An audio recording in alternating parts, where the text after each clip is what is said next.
Hello everyone. पिछली class में हमने एस्टैब्लिश किया था कि purpose of a business achieve करने के लिए you will have to communicate at first. Communicate करने के लिए हमने कोई 7 कॉन्सेप्ट्स ब्रीफली कवर किए थे। आज की क्लास में हम उन कॉन्सेप्ट्स को डिटेल में डिस्कस करेंगे। रीज़न ये है कि आपके पास एग्ज़ाम्स में इनके सवालात आते रहते हैं, तो जब भी आप स्टडी टेक्स्ट रीड करोगे तो इन कॉन्सेप्ट से रिलेटेड जितने भी सब टॉपिक्स हैं आपको ज़्यादा बेहतर तरीके से समझ आएंगे जब आप ये लेक्चर सुन लेंगे। So let's begin. सबसे पहले हम बात करते हैं vision statement, mission statement. Vision statement की जितनी भी इंपॉर्टेंट बातें हैं मैं यहाँ पे कम्युनिकेट कर रहा हूँ। जब आप स्टडी टेक्स्ट रीड करेंगे सारी बातें रिकॉल हो रही होंगी। सबसे पहले definition. Vision statement has more to do with the future of an organization, what an organization hopes and plans to be in the future. यहाँ पे 2 वर्ड्स आ रहे हैं। ऑर्गेनाइजेशन फ्यूचर में सर्टेन पॉइंट ऑफ टाइम पे कुछ ना कुछ प्लानिंग कर रही होती है, तो यहाँ पे जो ऑर्गेनाइजेशन प्लान करती है तो वो कुछ होप भी कर रही होती है। होप हमेशा प्लानिंग से कुछ % कम होता है। Let's take an example. Organization ने प्लान किया कुछ 100% और वो होप कर रही है कि कम से कम 70% अचीव हो जाए, तो 70 से लेके 100 तक वो कुछ भी अचीव कर ले उस टाइम पीरियड पे, तो इसका मतलब ये है कि ऑर्गेनाइजेशन ने अपना विजन स्टेटमेंट सक्सेसफुल कर लिया। लेकिन अगर वो 70% से कुछ भी कम अचीव करता है, लेट्स सपोज 68, 65, 60, तो इसका मतलब है कि विजन स्टेटमेंट सही नहीं लिखा गया था। फिर उसके बाद विजन स्टेटमेंट जब भी आप लिखेंगे वो ऑप्टिमिस्टिक टोन में होगा। मैं क्लिशेड एग्जाम्पल दे रहा हूँ कि अगर आपके सामने एक ग्लास आधा भरा हुआ है और आपसे पूछा जाता है कि ग्लास कितना भरा हुआ है, अगर आप कहते हैं आधा खाली है, तो इसका मतलब ये है कि आप पैसिमिस्टिक सोच रखते हैं। अगर आप कहते हैं ग्लास आधा भरा हुआ है, तो इसका मतलब है कि आप ऑप्टिमिस्टिक टोन रखते हैं। तो ऑर्गेनाइजेशंस ग्लास आधा भरा हुआ है जैसी टर्म्स यूज़ कर रहे होते हैं, विजन स्टेटमेंट में भी और मिशन स्टेटमेंट में भी। उसके बाद विजन स्टेटमेंट की एक और बात कि ये इंस्पिरेशनल और मोटिवेशनल टोन पे लिखा जाता है। सर ये इंस्पायर या मोटिवेट किसको कर रहा होता है? ये सारे स्टेक होल्डर्स को कर रहा होता है। लेट मी रिमाइंड यू कि स्टेक होल्डर्स मैं आपको पार्ट 4 में कवर कराऊंगा। अभी के लिए आप स्टेक होल्डर्स को समझ लें, ये वो इंडिविजुअल्स होते हैं जो ऑर्गेनाइजेशन के अंदर या ऑर्गेनाइजेशन के बाहर ऑर्गेनाइजेशन के साथ काम कर रहे होते हैं। तो यहाँ पे जो विजन स्टेटमेंट है जब वो मोटिवेशनल या इंस्पिरेशनल टोन में लिखा जाएगा, तो जितने भी एम्प्लॉयज़ होते हैं या जितने भी मैनेजर्स होते हैं या ओनर्स होते हैं या पार्टनर्स होते हैं या मेंबर्स होते हैं या सप्लायर्स होते हैं या कस्टमर्स होते हैं, वो विजन स्टेटमेंट को देखकर इंस्पायर हों। फिर उसके बाद विजन स्टेटमेंट से रिलेटेड और बात अगर हम पढ़ें तो विजन स्टेटमेंट जो है वो अनरियलिस्टिक साउंड नहीं करना चाहिए। कि लेट्स से एग्जाम्पल देता हूँ मैं आपको। आपके एक फ्रेंड ने फूड कार्ट लगाया, उसने लेट्स सपोज फ्राइज़ का जो है वो ठेला लगाया और आप उसके पास गए उसको कॉन्ग्रेचुलेट करने के लिए। आपने उससे पूछा भाई फ्यूचर में तुम्हारा क्या प्लान है? अब वो आपको जो फ्यूचर प्लान बताएगा वो विजन स्टेटमेंट है। उसने आपसे कहा कि यार देखो मैं 1 हफ्ते में ना इसे OPTP में कन्वर्ट कर दूंगा। तो देखें ये सुनने में तो मज़ाहिया लगता है बट इट इज़ अनरियलिस्टिक, कोई इसे सीरियस नहीं लेगा। तो इसका मतलब यह है कि आपका विजन स्टेटमेंट जो है वो रियलिस्टिक होना चाहिए। इसके बाद विजन स्टेटमेंट से रिलेटेड एक और बात वो हर बिजनेस कम्युनिकेशन पे अप्लाई होती है, वो ये कि आपका विजन स्टेटमेंट शॉर्ट होना चाहिए, प्रिसाइज होना चाहिए, कंसाइज होना चाहिए। इसका मतलब ये है कि आप बड़े बड़े वर्ड्स, बड़े बड़े सेंटेंसेस यूज़ ना करें, बल्कि अपनी बात को छोटे से छोटे, कम से कम वर्ड्स में एक्सप्लेन कर दें। दूसरा कि विजन स्टेटमेंट कंप्लीट होना चाहिए, कंसाइज होना चाहिए और कंप्लीट होना चाहिए। ऐसा ना हो कि कंसाइज करने के चक्कर में आप इंपॉर्टेंट डिटेल्स गायब कर दें। आप बात पूरी करें लेकिन कम वर्ड्स में करें। आप कोई भी चीज़ ओपन टू इंटरप्रिटेशन ना छोड़ें कि यार लेट सपोज कस्टमर अपने हिसाब से समझ लेगा, सप्लायर अपने हिसाब से समझ लेगा। नहीं, आपने पूरी बात करनी है। और लास्ट कि वो टू द पॉइंट होना चाहिए, स्पेसिफिक होना चाहिए। आप जनरल सेंस में बातें नहीं कर सकते। जब हमने गोल एंड ऑब्जेक्टिव पढ़ा था तो आपको याद होगा कि गोल्स जो हैं वो जनरल होते हैं। आप चीज़ों को ऑब्जेक्टिवली देखते हो ताकि सारी चीज़ें स्पेसिफिक हो जाए, टू द पॉइंट हो जाए। तो यहाँ पे विजन स्टेटमेंट से रिलेटेड जितनी भी इंपॉर्टेंट बातें थी मैंने आपसे कम्युनिकेट कर दी है। एक इंपॉर्टेंट बात और कि विजन स्टेटमेंट में प्रेजेंट और पास्ट से रिलेटेड कुछ भी चीज़ नहीं आ सकती, सिर्फ फ्यूचर से रिलेटेड चीज़ें ही डिस्कस होंगी। अब आ जाते हैं मिशन स्टेटमेंट पे। मिशन स्टेटमेंट की डेफिनेशन क्या कहती है? डेफिनेशन कहती है कि मिशन जो है ऑर्गेनाइजेशन का ओवरऑल पर्पस बता रहा होता है, साथ ही साथ वो बताता है कि ऑर्गेनाइजेशन पास्ट में क्या कर रही थी, एग्जिस्टिंगली क्या कर रही है और उसका रीज़न फॉर एग्जिस्टेंस क्या है। मिशन स्टेटमेंट अगर आपने बनाना है ना, तो आपने 4 सवालात के जवाब दे देना है।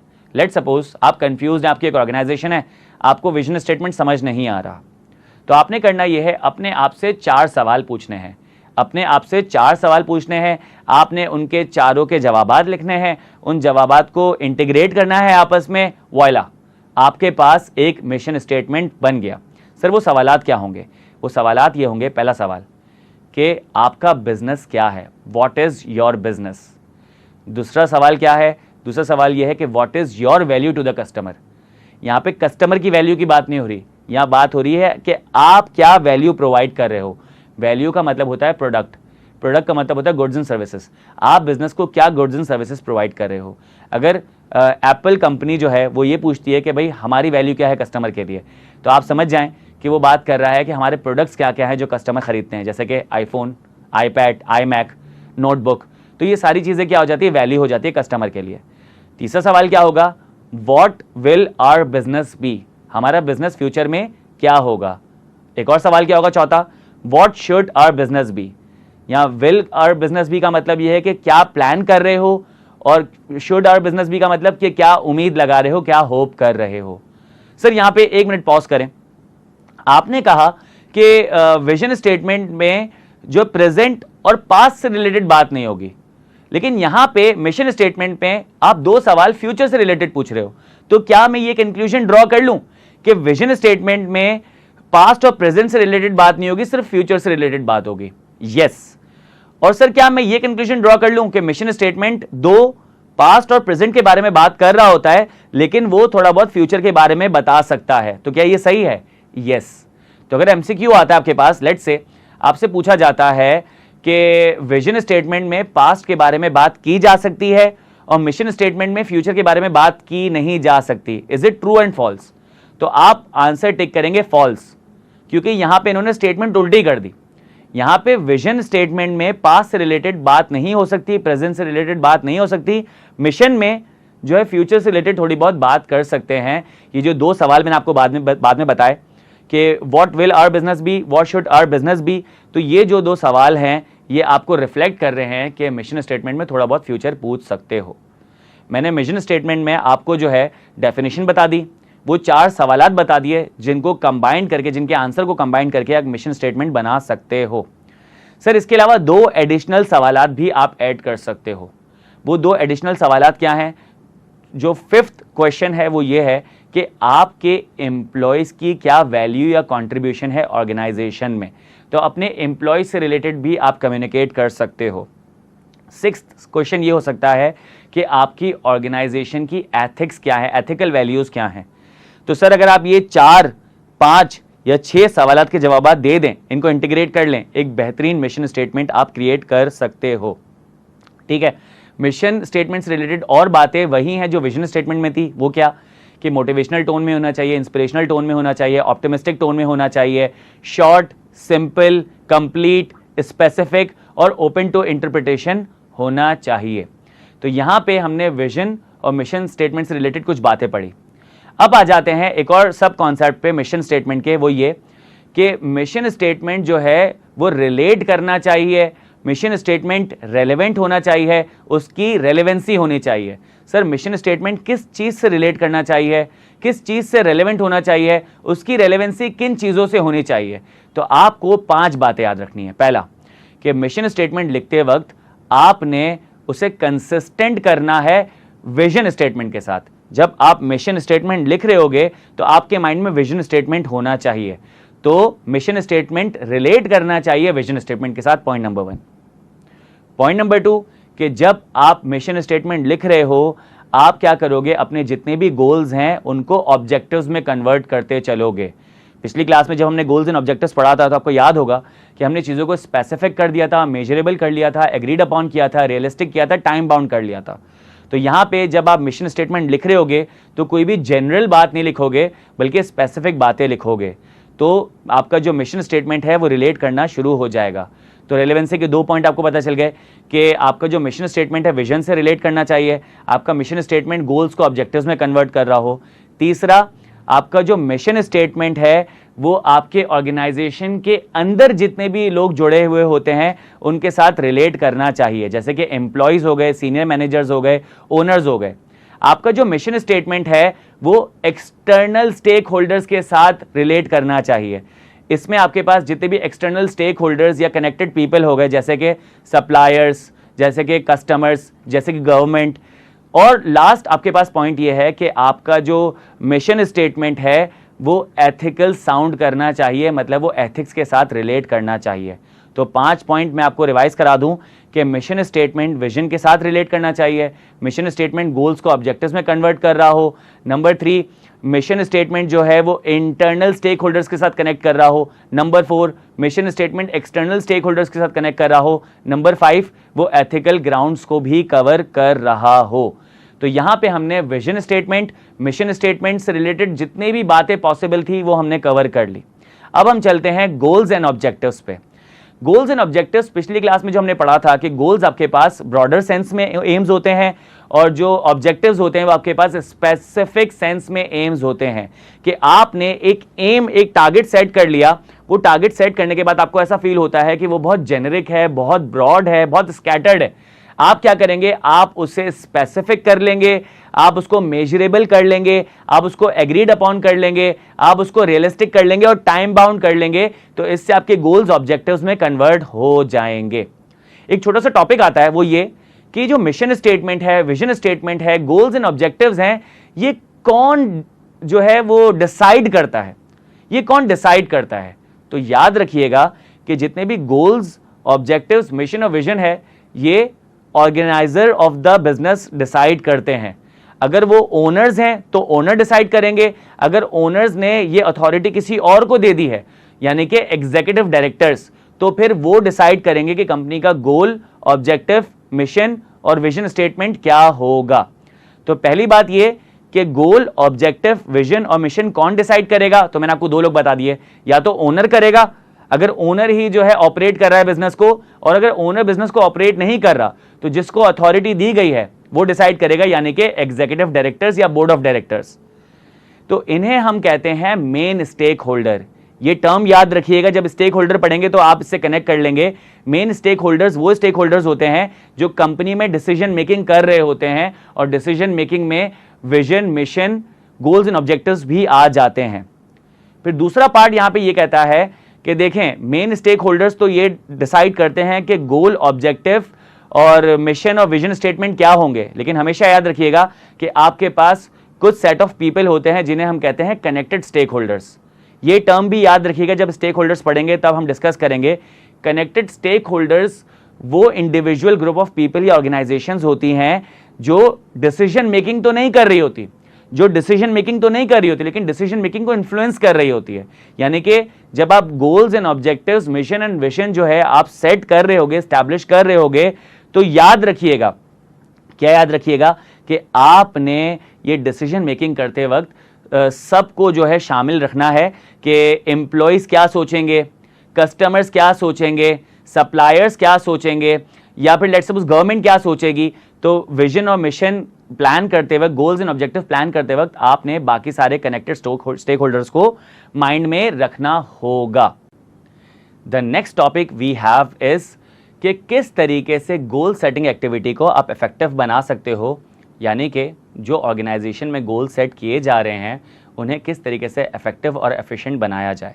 तो यहाँ पे 7 पॉइंट्स हैं, आपने उन्हें कंसिडर करना है, अकाउंट फॉर करना है, जिस वजह से जो एक्टिविटी आप परफॉर्म कर रहे हो वो भी इफेक्टिव हो जाएगी और जिस पर्पस के लिए कर रहे हो वो पर्पस भी इफेक्टिव हो जाएगा। So let's begin.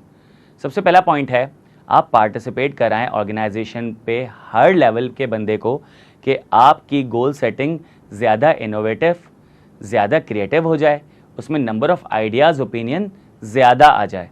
ऑर्गेनाइजेशन में जितने भी आपके पास लो लेवल स्टाफ होता है उनका ऑर्गेनाइजेशन में स्टेक कंपैरेटिवली कम होता है। They have few things to lose, तो वो ज़्यादा क्रिएटिव, ज़्यादा इनोवेटिव बात कर सकते हैं, जिसकी वजह से आपकी ऑर्गेनाइजेशन को ही फ़ायदा हो जाएगा। पॉइंट नंबर 2, आप इंश्योर करें कि आपके जितने भी गोल्स हैं वो इंट्रिंसिकली मोटिवेटिंग टास्क फॉलो कर रहे हों, यानी कि आपके जितने भी गोल्स हैं वो कोई ना कोई रिवॉर्ड प्रोवाइड कर रहे हों वंस दे आर अचीव्ड। तो यहाँ पे जितने भी मैनेजर्स हैं, एम्प्लॉयज़ हैं, सीनियर मैनेजर्स हैं, वो ज़्यादा मोटिवेशन के साथ काम करेंगे कि जैसे ही वो कोई गोल अचीव करेंगे तो उन्हें कोई ना कोई रिवॉर्ड मिल रहा होगा। नंबर 3, आप यहाँ पे फीडबैक इंश्योर करें। आप कोशिश करें कि हर बंदा फीडबैक दें। देखें, गोल्स तो आप सेट कर देते हैं, लेकिन वो गोल्स किस तरफ जा रहे हैं आपको पता नहीं चलता। तो अगर आप फीडबैक मोटिवेट करेंगे तो उससे फ़ायदा ये होगा, लोग फीडबैक देंगे। लेकिन अगर आप फीडबैक इंकरेज नहीं करेंगे तो लोग शायद रिलेक्टेंट हो आपको फीडबैक ना दें, और आपको एंड में जाके पता चलेगा कि आपका गोल तो इनएफिशिएंट और इनएफेक्टिव था। पॉइंट नंबर 4, यहाँ पे बात हो रही है कि आपने अपने गोल्स को लिटरली स्मार्ट करना है, ऑब्जेक्टिव में कन्वर्ट करना है। आपने अपने गोल्स को specific, measurable, agreed upon, realistic and time bound करना है, तभी आपके गोल्स इफेक्टिव होंगे। नंबर 5, इसमें ये बताया गया है कि आपने अपने पर्सनल गोल्स को अलाइन करना है कमर्शियल गोल्स के साथ। देखें, एक आपका अपना पर्सनल इंटरेस्ट होता है, एक ऑर्गेनाइजेशन का अपना इंटरेस्ट होता है। अगर दोनों में क्लैश है तो कॉन्फ्लिक्ट ऑफ इंटरेस्ट आ जाता है। तो हमेशा याद रखिएगा कि ऑर्गेनाइजेशन में जब आप काम कर रहे होते हैं एज ए स्टेक होल्डर्स, तो यहाँ पे आपकी जिम्मेदारी है कि ऑर्गेनाइजेशन का इंटरेस्ट पहले आए और आपका जो इंटरेस्ट बाद में आए। तो यहाँ पे ऑर्गेनाइजेशन इस तरीके से ब्रिज कर सकती है, वो अपने गोल्स को अलाइन कर दे पर्सनल गोल्स के साथ, तो वहाँ पे जितने भी इंडिविजुअल्स हैं वो ज़्यादा बेहतर तरीके से परफॉर्म कर पाएंगे। नंबर 6, कि जब भी आप गोल सेटिंग एक्टिविटी परफॉर्म करें तो पॉजिटिव स्टेटमेंट्स का इस्तेमाल करें, ऑप्टिमिस्टिक स्टेटमेंट्स का इस्तेमाल करें। Number 7, simple, set priorities. पहले वो गोल्स रखें जो सबसे ज़्यादा प्रायोरिटी पे हाई हैं, फिर वो गोल्स रखें जो कम है, और लास्ट में वो जो सबसे लीस्ट प्रायोरिटी कैरी कर रहे होते हैं। इसके बाद हमारे पास एक और लास्ट जो छोटा सा टॉपिक आता है गोल्स का, वो ये है कि जब आप गोल्स क्रिएट कर लेते हो तो कुछ प्रॉब्लम्स आपके सामने आते हैं। वैसे तो 2 प्रॉब्लम्स ऐसे हैं जो ज़्यादा सामने आते हैं, लेकिन टोटल हम 4 प्रॉब्लम्स डिस्कस करेंगे। पहले 2 इंपॉर्टेंट डिस्कस कर लेते हैं। पहला, कि आपके जो गोल्स हैं वो बहुत ज़्यादा जो है चैलेंजिंग हो सकते हैं, अनरियलिस्टिकली चैलेंजिंग हो सकते हैं। तो अगर आपने जो गोल सेट किए हैं वो अनरियलिस्टिकली चैलेंजिंग है, मतलब वो परफॉर्म हो ही नहीं सकते, तो इसका मतलब ये है कि एम्प्लॉयज़ जो है वो गिव इन कर जाएंगे, हार मान जाएंगे और वो गिव अप कर जाएंगे और आपकी ऑर्गेनाइजेशन को छोड़ के चले जाएंगे, और आप ये नहीं चाहोगे। दूसरा, कि आपके जो गोल्स हैं वो बहुत ज़्यादा ईजी हैं। तो देखें, गोल्स बहुत अनरियलिस्टिकली चैलेंजिंग थे तब भी लोगों ने हार मान ली थी, और अगर गोल्स बहुत ज़्यादा ईजी है तो लोग क्या करेंगे, उसको ईजिली कंप्लीट कर लेंगे और उसके बाद बहुत सारा टाइम बच जाएगा, और जब बहुत ज़्यादा टाइम बचेगा तो वो क्या करेंगे, वो लेज़ी हो जाएंगे, वो बोरियत फील करेंगे और शायद फिर वो आपकी ऑर्गेनाइजेशन को छोड़ दें, क्योंकि उनके पास लर्निंग कर्व ख़त्म हो जाएगा। तो अगर आपके गोल्स बहुत ज़्यादा इजी है तब भी मसला है, अनरियलिस्टिकली चैलेंजिंग है तब भी मसला है। तो गोल्स सेट करते वक्त आपको ये भी ख्याल करना होगा कि आपके गोल्स अनरियलिस्टिकली चैलेंजिंग ना हो या बहुत ज़्यादा इजी ना हो। जो आपके पास 2 प्रॉब्लम्स और आ सकती हैं वो ये है कि गोल सेट करने से आपकी फ्लेक्सिबिलिटी कॉम्प्रोमाइज़ हो जाती है। जब आपके पास गोल सेट हो जाते हैं तो आप इधर उधर नहीं देखते, बल्कि आप क्या करते हो, यूनिफोकस हो जाते हो, आपका फोकस बिल्कुल एक ही जगह हो जाता है। तो शायद इधर उधर ना देखने से, डिविएट ना करने से आपकी क्रिएटिविटी ख़त्म हो रही हो, फ्लेक्सिबिलिटी कॉम्प्रोमाइज़ हो रही हो, तो जो और पोटेंशियल आपके पास रिजल्ट्स आ सकते थे कहीं ना कहीं आप वो मिस कर रहे हो। लास्ट जो प्रॉब्लम आ सकती है वो ये आती है कि गोल सेट करने से स्ट्रेस लेवल बढ़ जाता है। जब आपके पास गोल सेट नहीं होते, आपके पास फ्लेक्सिबिलिटी होती है, आप अपनी क्रिएटिविटी के साथ काम करते हो, आपके सर पे कोई स्ट्रेस नहीं होता। लेकिन अगर आपको कोई डेडलाइन दे के चले जाए, कोई नंबर ऑफ टास्क बता के चले जाए, तो आप क्या करेंगे, सिर्फ उन टास्क पे फोकस कर रहे होंगे, आपके ऊपर प्रेशर क्रिएट कर रहा हो रहा होगा, आप शायद अपनी लाइफ को एंजॉय नहीं कर पा रहे होंगे, अपने काम को एंजॉय नहीं कर पा रहे होंगे। तो ये जो 4 प्रॉब्लम्स हैं वो गोल सेट करने की वजह से आ सकती है। Number 1, unchallenging task, number 2, easy task, number 3, inflexibility आ जाती है, और नंबर 4 कि आप आपके ऊपर स्ट्रेस लेवल बढ़ जाता है।